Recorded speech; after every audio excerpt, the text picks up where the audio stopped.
Hello friends, स्वागत है आपका अपने यूट्यूब चैनल आजाद जी के क्लासेस में। तो फ्रेंड्स, मैं सबसे पहले आपको बता दूं, इस वीडियो में हम लोग साइंस के टॉप प्रश्न को पढ़ने वाले हैं जो आपके एग्जाम में आने का बिल्कुल 100% चांस है। ठीक है, तो चलिए हम लोग ज़्यादा देर नहीं करते हैं और वीडियो को स्टार्ट करते हैं। ठीक है, पहला क्वेश्चन का सही जवाब क्या होगा? आरएनए का मुख्य कार्य क्या है, बताइए। आरएनए का मुख्य कार्य क्या होता है? पहला ऑप्शन है कार्बोहाइड्रेट का संश्लेषण, लिपिड का संश्लेषण, प्रोटीन का संश्लेषण। कोई विशेष कार्य नहीं है। बताइए आरएनए का मुख्य कार्य क्या होता है, मुख्य काम बताइए। तो फ्रेंड्स, सही जवाब हो जाएगा आरएनए का मुख्य काम होता है प्रोटीन का संश्लेषण करना। ठीक है, अगले प्रश्न की ओर चलते हैं। फ्रेंड्स, सबसे पहले मैं बता दूं, आपके एग्जाम में बहुत कम समय बचा है, तो फ्रेंड्स कम समय में सिर्फ ऐसे प्रश्न को पढ़ना है, सिर्फ ऐसे प्रश्न को पढ़ना है जो आपके एग्जाम में आ सके। सो भी सिर्फ प्रश्न को पढ़ना है। ठीक है, तो चलिए दूसरा नंबर क्वेश्चन का। फ्रेंड्स, पहली बार आ रहे हैं तो सब्सक्राइब जरूर कर दीजिएगा फ्रेंड। ठीक है, और सारे प्रश्नों को याद कर लेना है। दूसरा क्वेश्चन है मस्तिष्क ज्वर किस जीव के कारण होता है? वह है, बताइए मस्तिष्क ज्वर किस जीव के कारण होता है? वह है कुत्ता, जीवाणु, कबूतर, सुअर। मस्तिष्क ज्वर, तो फ्रेंड्स सही जवाब हो जाएगा जीवाणु के कारण होता है मस्तिष्क ज्वर। ठीक है, तीसरा नंबर क्वेश्चन क्या कहता है?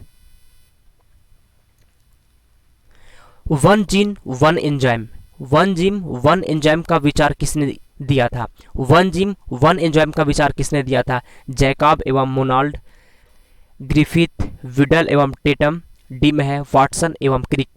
वन जीन वन एंजाइम का विचार किसने दिया था? तो फ्रेंड्स सही जवाब हो जाएगा तीसरा का, विडल एवं टेटम ने दिया था। चौथा नंबर क्वेश्चन है, चौथा नंबर क्वेश्चन है घेंघा किस ग्रंथि के बढ़ने के कारण होता है? घेंघा जो है किस ग्रंथि के बढ़ने के कारण होता है? थायराइड, पैराथायराइड, एड्रिनल या फिर पिट्यूटरी ग्रंथि। फ्रेंड्स, मैं बार बार आपको कह रहा हूँ, सभी प्रश्न जो है भी आई है, सभी को याद कर लेना है। ठीक है, और कमेंट बॉक्स में बताया कीजिए फ्रेंड्स कि आपका तैयारी कैसा चल रहा है, आपको किस टॉपिक पे वीडियो चाहिए, आपका प्रॉब्लम क्या है। ठीक है, उसका सोल्यूशन किया जाएगा। ठीक है, तो चौथा का सही जवाब हो जाएगा थायराइड। घेंघा किस ग्रंथि के बढ़ने के कारण होता है? थायराइड ग्रंथि के बढ़ने के कारण होता है। पांचवें नंबर प्रश्न की ओर चलते हैं हम लोग।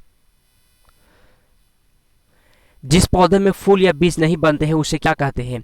पांचवा नंबर क्वेश्चन है कि जिस पौधे में फूल या बीज नहीं बनते हैं उसे क्या कहते हैं? ऑर्किड्स, जिम्नोस्पर्म्स, क्रिप्टोगेम्स या फिर एनियोस्पर्म। क्या कहते हैं? जिस पौधों में फूल या बीज नहीं बनते हैं उसे क्या कहते हैं? सही जवाब हो जाए फ्रेंड्स क्रिप्टोगेम्स कहते हैं। ठीक है, छठा नंबर क्वेश्चन है, छठा नंबर क्वेश्चन क्या कहता है? हेपेरिन का निर्माण डॉट डॉट द्वारा होता है। हेपेरिन का निर्माण किसके द्वारा होता है? वृक्क कोशिका, दंड कोशिका, अस्थि मज्जा, रक्त कोशिका।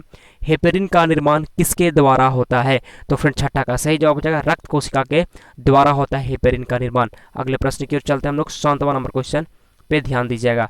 7वां नंबर क्वेश्चन है सूक्ष्मतम जीवित कोशिका है, सूक्ष्मतम जीवित कोशिका है किसकी? जीवाणु की, माइकोप्लाज्मा की, विषाणु की, ईस्ट की। सूक्ष्मतम जीवाणु कोशिका है किसकी? तो फ्रेंड्स सही जवाब हो जाएगा माइकोप्लाज्म की। 8वां नंबर क्वेश्चन है कवक में संचित भोज्य पदार्थ क्या है? बताइए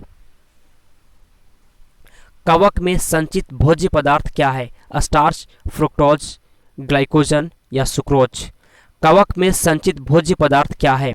तो फ्रेंड्स 8वां का सही जवाब हो जाएगा ग्लाइकोजन है। ठीक है, कवक में संचित भोज्य पदार्थ। मैं बार बार कह रहा हूँ फ्रेंड्स, हमारे चैनल को सब्सक्राइब कर लीजिएगा। आपके एक सब्सक्राइब से फ्रेंड्स काफ़ी मोटिवेशन मिलता है ताकि और भी वीडियो आपके लिए बना सके।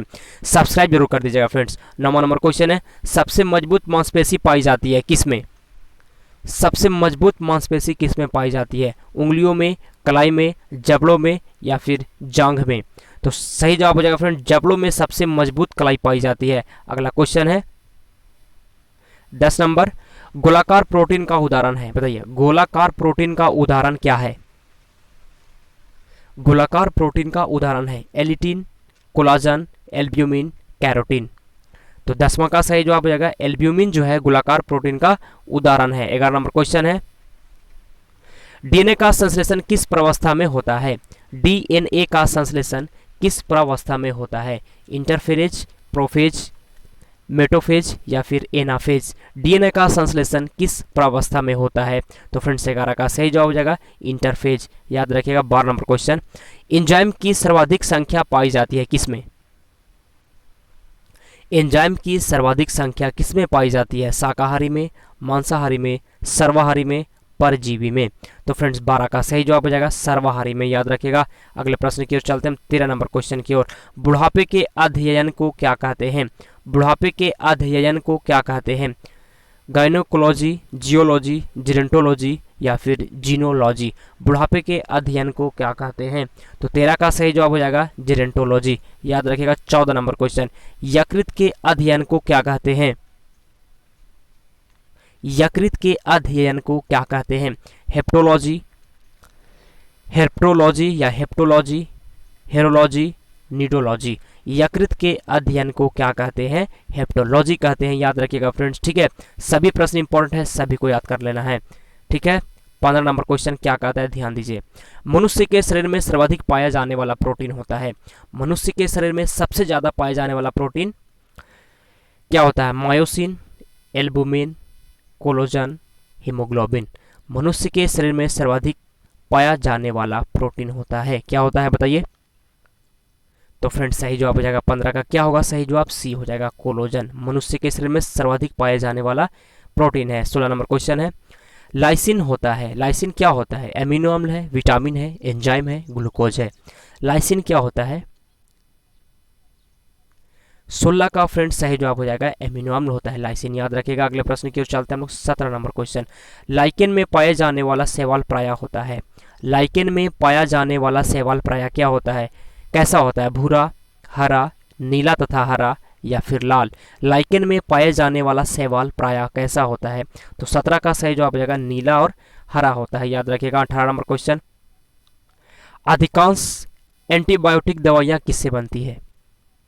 अधिकांश एंटीबायोटिक दवाइयाँ किससे बनती है?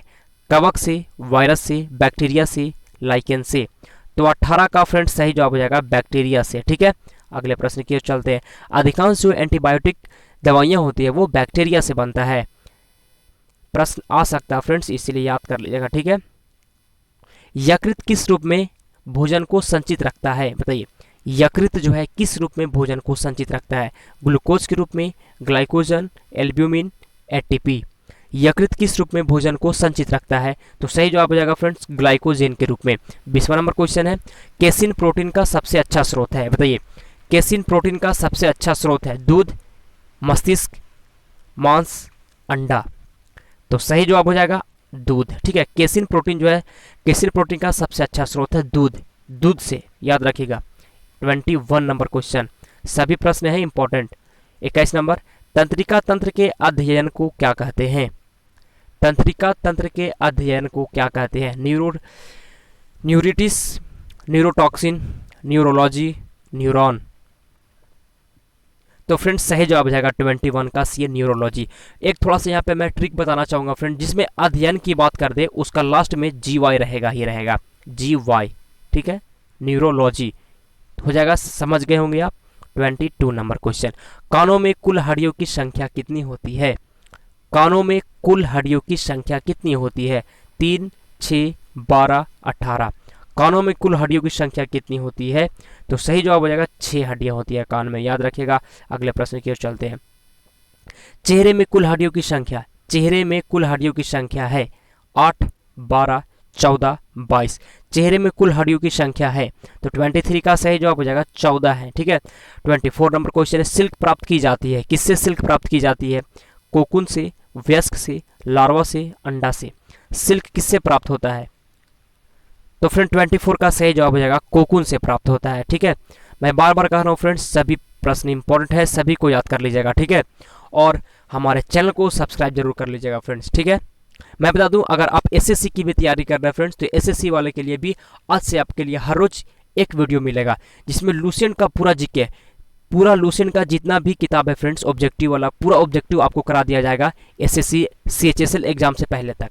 आप एसएससी की या किसी भी एग्जाम की तैयारी कर रहे हो, लुसेंट का जो जीके होता है सभी एग्जाम के लिए इंपॉर्टेंट होता है, इसलिए सब्सक्राइब कर लीजिए और जब भी वीडियो अपलोड हो उसको देखा कीजिए, ठीक है। और करंट अफेयर के लिए, जो सभी एग्जाम के लिए करंट अफेयर और स्टैटिक जीके का भी वीडियो मिल रहा है, इसीलिए उसको भी जरूर देखिएगा। 25 नंबर क्वेश्चन है, जंतु जगत का सबसे बड़ा वर्ग है। जंतु जगत का सबसे बड़ा वर्ग है मोलास्का, आर्थ्रोपोडा, इंसेक्टा, पिसेस। सही आंसर हो जाएगा आर्थ्रोपोडा, जंतु जगत का सबसे बड़ा वर्ग। 26, पौधों का प्रजनन अंग है, थ्रोम्बोसिस, हीमोफीलिया, निमोनिया, कोई नहीं। पौधों का प्रजनन अंग है, प्रजनन अंग। 26 सही जवाब हो जाएगा निमोनिया। याद रखिएगा। अगले प्रश्न की ओर चलते हैं हम लोग। 27 नंबर क्वेश्चन, किस रोग में रक्त का थक्का नहीं बनता है? किस रोग में रक्त का थक्का नहीं बनता है? तो आप सभी को पता होगा किस रोग में, हीमोफीलिया रोग में रक्त का थक्का नहीं बनता है। अगले प्रश्न की ओर चलते हैं। तो फ्रेंड्स अगला क्वेश्चन है 21 का, शरीर में ऑक्सीजन की पूर्ति किसके माध्यम से होती है? शरीर में ऑक्सीजन की पूर्ति किसके माध्यम से होती है? लाल रक्त कोशिकाओं के या फिर सफ़ेद रक्त कोशिकाओं के? मैं इसमें सिर्फ आपको दो ही ऑप्शन दूंगा, ठीक है? इसका आंसर बताइए। तो 28 का ए हो जाएगा, लाल रक्त कोशिकाओं से, ठीक है? तो फ्रेंड्स चलिए अब हम लोग वीडियो को समाप्त करते हैं। Thanks for watching.